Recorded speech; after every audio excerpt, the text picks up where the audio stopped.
These guys are tremendous. They're just tremendous. Cherry Pie, Josh from Cherry Pie. Tell us a little bit about how you guys got together and how long you've been together. If you think back to 1999, 80s rock wasn't real popular for a while there. You know, we knew that 80s rock was going to come back in because there's always a 10-year cycle, and we kind of got right on the edge of that. In 99, we started doing the stuff, and within a year, it was back in, and we were already capitalizing on it, and we've been going pretty strong ever since. You really stay true to the music. I mean, you try to really make the song sound like it sounded when it was first out. I think most bands try to do that. Some do it better than others. We do take pride in our versatility to be able to do some of the heavier, more guitar-oriented stuff and do some of the more diverse keyboards-type stuff. The other thing that's neat about you guys is you've kind of captured the theatricality of it. I mean, the stuff from the 80s had a lot of visual excitement. And you guys do that. I mean, there's lots of colors, there's props, it's excess. A complete show.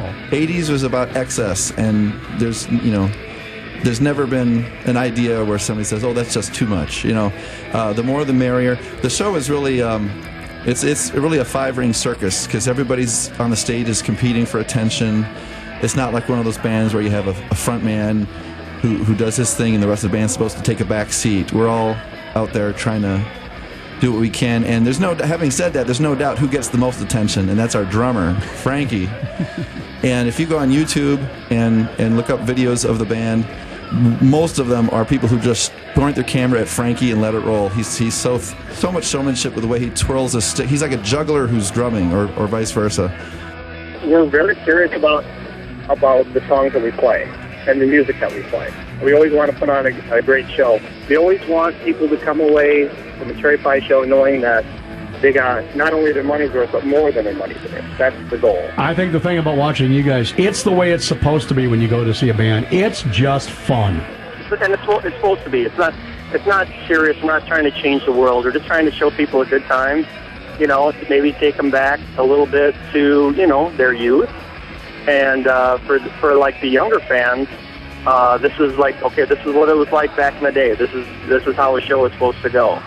So they get a little taste of, the nostalgic part of the 80s hair metal scene. So, what do you think is the enduring appeal of the 80s music? It is probably the most fun decade for music. Music before and since took itself a little more seriously. In the 80s, you had the planets aligned where the music was just all about fun and about excess, and that's, I think, what people like to tap into when they look back at the 80s. A couple of years back, Bret Michaels was signing autographs at an event that we were invited to play at, and he wasn't there to play, but he's like, "Hey, can I play a couple songs with you guys?" And he got up and played a couple songs with us. What would you guys say to somebody who's never seen the band before? How would you invite them out? What would you say to them? We say, "What's up with that? Where the heck have you been? Welcome to Wisconsin," that's what we say.